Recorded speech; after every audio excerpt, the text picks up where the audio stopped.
when you have that stability, you know, if a guy coming into those schools and they know who you are and they trust you, I think that's a, you know, that's a good thing. Do you think the success last year was kind of like the icing on the cake, that they already knew kind of what you guys were, but that may have sealed the deal? Yeah, I think it helps. Yeah. You know, anytime, you know, I mean, we played in the Rose Bowl. I mean, you know, the granddaddy of them all. You know, played in the Big Ten championship. I mean, those are obviously really good things for this program, but also kids take notice of that. Thanks, Bob. No problem. Just, I'm sure Tom asked you this, but just kind of an overview of your position, kind of where it stands now, going through, you know, at the start of camp. Sure. Yeah. Overview is we're green and growing. You know, we always say that. I do. We have some experienced guys in Riley McCarron and obviously Matt Vandenberg. Jeremy Smith played some last year, but really besides those guys, Jonathan Parker played some last year. But really besides those guys, now we're moving. You know, some guys are growing up, and we're moving them into a position that now they see a chance to get on the field. And so anytime you're a young guy and you kind of move into that group and you see a chance to get on the field, they're excited. You know, and they've kind of been anxious to get this thing going, because now they see a little bit of the light at the end of the tunnel.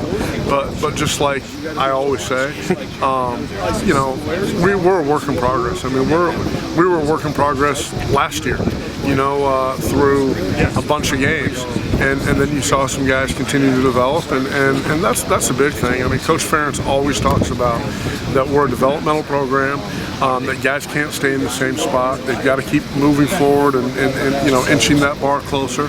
And so if the wide receivers take that approach, that we're not a finished product and we keep moving that bar forward, then hopefully you know, at the end of the year we'll have a good group. How realistic is it that somebody like Ryan Boyle, who moves over from quarterback, you know, so recently, could get into the mix and get on the field for you guys? Well, the good thing about Ryan is, I mean, he has an understanding of the offense playing quarterback, and so the transition, you know, it's not like taking a defensive back and moving him to offense where he hasn't had, you know, hasn't understood those route schemes and concepts or lineups or, you know, where to align and things like that. It's been an easier transition for Ryan because he understood those things going in. Now with him, we're only 5 days in, and he has a bunch of learning and a bunch of growing to do. But I've been pleased with him thus far. And Germanic seems like the heir apparent, the clone of Tavon. I mean, are there similarities there? I mean, they both played as true freshmen, and kind of, you know, you try to bring them along as quickly as possible, I guess. You know, we are trying to force feed guys and bring them along as quick as possible.